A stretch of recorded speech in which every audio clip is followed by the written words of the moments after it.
Hello guys, welcome back to another episode here on African Confessions. There is a message that I want to share with you guys, and this message, it comes from a translation of a message that I received. The message, it reads like this. Hello brother Nashi, how are you? Can you please post my own story? So I am a man who is currently working here in South Africa. I came here in South Africa, that was a very long time ago, and when I came here I was quite young. So being young, it then made it to be very difficult for me to find a job, because a lot of people would say that we cannot hire you because you are very young. When I came here, I was only 15 years old. So when I saw that there was no one that was willing to hire me, and I don't want to end up being like a street kid or just staying in the streets. So what I did is that I then started walking. I remember that I walked for 2 days. I was walking from Louis Trichardt until I had reached Polokwane. Whilst I was in Polokwane, that was when I found this other man. He said that he had a farm and he was looking for someone who could take care of his pigs. He then took me and I started taking care of his pigs. But this man, he was just treating me really bad. In those days, I still remember that he was only paying me 20 rand a day, and for me to save anything from that 20 rand that I was earning, I was not even able to save anything. The man was buying me food, but the only food that he was buying for me, it was just a 12.5 of million meal, cabbage and salt and some tomatoes. That is all that I was eating. And at his farm, it was like deep in the farms whereby you would not even see a taxi or anything. I was only living alone with those pigs, and sometimes for him to give me that small salary that he had promised me, he would give me a lot of stories. And after that, I then said I do not want to work for a black man anymore, because all that they will do is that they will use you, and after using you, they would give you a lot of stories and they will tell you that they can't pay you. Each and every month with this man, it was always a story. He would tell me that at the bank there is something that is wrong with his account, he needs to go there. So what will happen is that I will only get paid on the 15th of the next month, which means that each and every month, if I thought of leaving work, then it meant that I would have worked 15 extra days for him. That was his plan, to keep me in bondage. So whilst I was working at his farm, Brother Nashi, there was another man who then came. So this man, he used to smoke what they call BB. So this man, he used to come and he used to smoke his BB with me, and he then said that, why don't you look for another job, because the farms here, they are plenty. Why are you working for nothing? And that man, I can say that he was the one who opened up my eyes, because at that time I was someone that was still innocent and that was really honesty in, who had that honesty of childhood in his mind. So that man then told me that innocent does not pay. What pays is like finding a job that will pay you a lot of money. So I thought that this was a much wiser decision. He then told me that he was going to speak with the other foreman on the other farm, and after that he then came back to me and he promised me that I was going to get a job, but this was only going to be possible after 2 weeks. And then after 2 weeks, Brother Nashi, when I went there, indeed I was hired. So on that farm, there were like people that were working that were plenty. The people that were working there, there were actually even hundreds or so. So I then saw that all the people that were working there, like the white guys that were the foremen, they hated me so much. And as to why they hated me, I do not even know.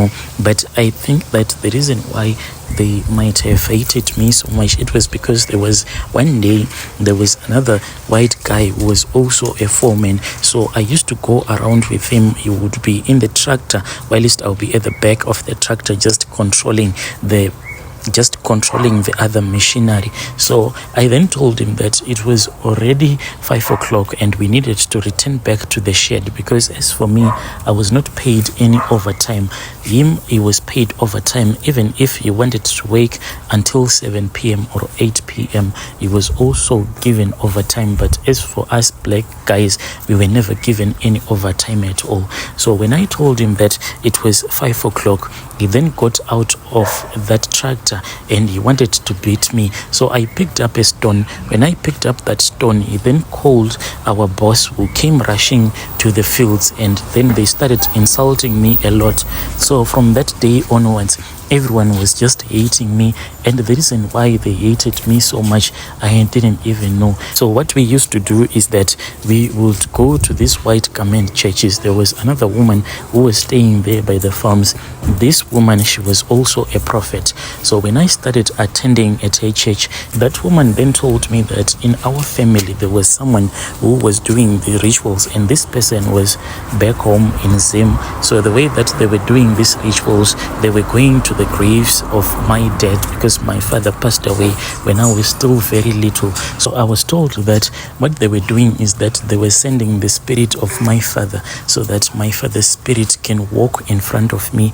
When my father will be walking in front of me, anyone that will try to do a favor for me, then they will see, or they will be affected by the spirit of my late father. So this is what was happening to me. That was why I was hated so much by each and everyone that I used to work for.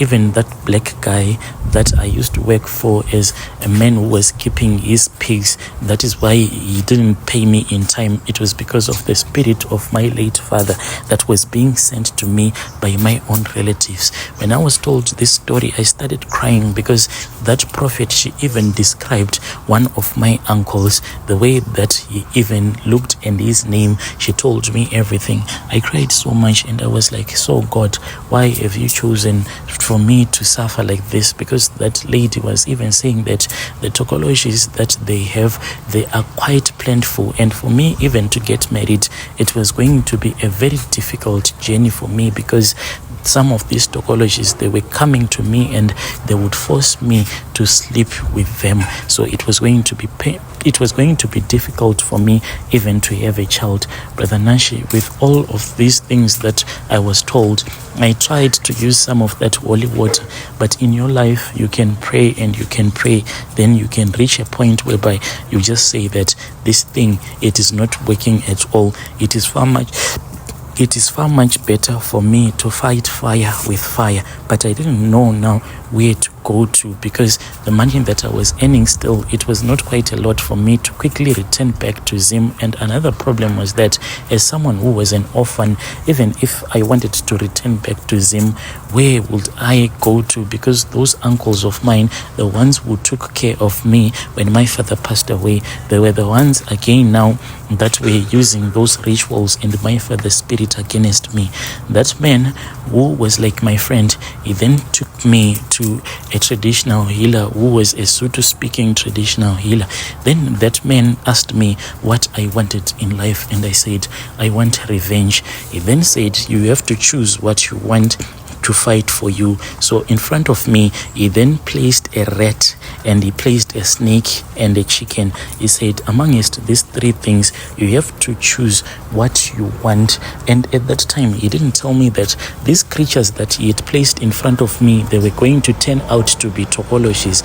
I said, okay, so these things that you have placed in front of me, what would they want from me? And he only said that if it is the chicken, all that you have to give it is some grain, but make sure that when you are giving it water, you do not give it like water directly, but you take some fresh milk, then you mix it with fresh water, then you give it so that it can drink. As for that rat, all that I was supposed to do was to buy a chicken, only a white chicken, then slaughter it, leave it outside for the rest of the night. And I was not supposed to get out of my room throughout the night, because that rat will come and eat that slaughtered chicken, the one that I would have slaughtered. Then as for for that snake, he then said that this snake, it will require a lot of eggs, and he said that he didn't recommend me taking that snake since I was not wealthy. He said this one, it needs someone who is already wealthy, who has a big house, and someone who can be able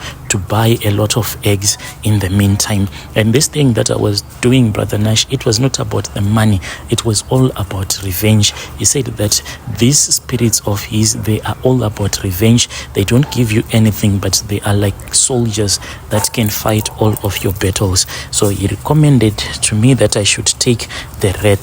So to me it was quite easy.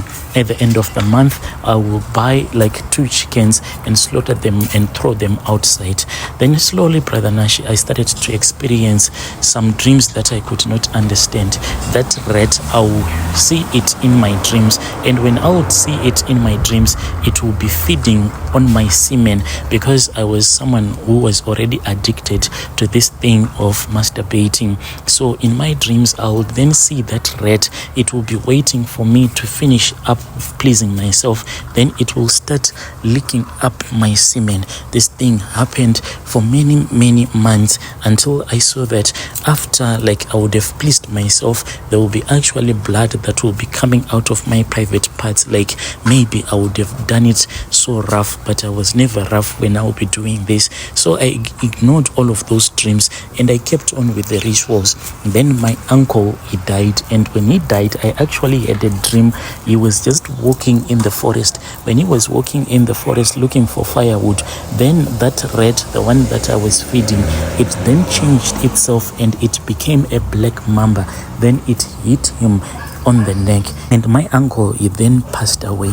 And after a few days, Brother Nash, that was when I received a phone call. This was like from my relatives who were back home.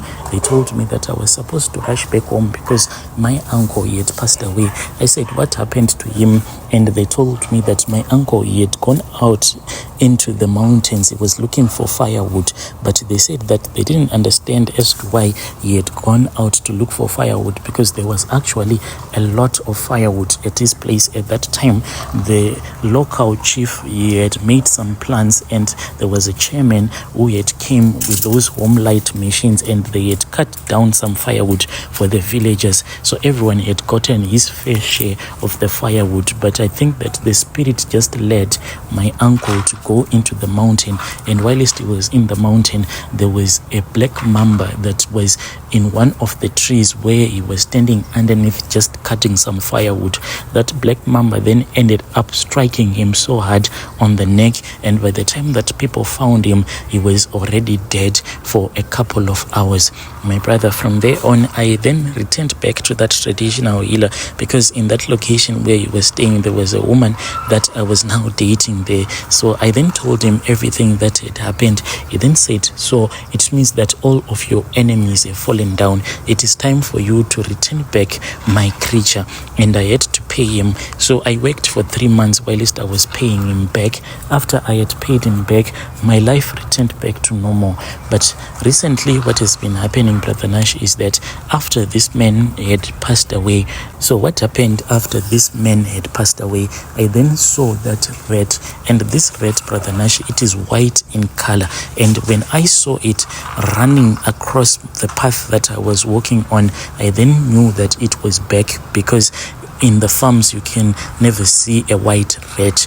So this rat, Brother Nashi, it is now back in my life, and now since it is back in my life, I do not even know what to do anymore with it, because this thing, it is something that does not give me anything. Like that traditional healer said, it is only there to help me to attack or to fight against my enemies, and the sacrifice is that I have to regularly buy some chickens for it so that it can eat. And the thing that I am afraid for now, and the thing that makes me to be so fearful, it is because this rat, when I saw it, it has changed. It has grown so much big. It now looks more like a small puppy. So I am afraid that maybe those 2 chickens that I used to slaughter for it will never be enough. And I am someone who does not have money at all. I am just working on a farm without any hope of ever returning back home to my country. Oh, dear listeners, right there was a message that I received from one of our dear brothers. Then we had to give you this translation, hoping that you were able to understand this narration.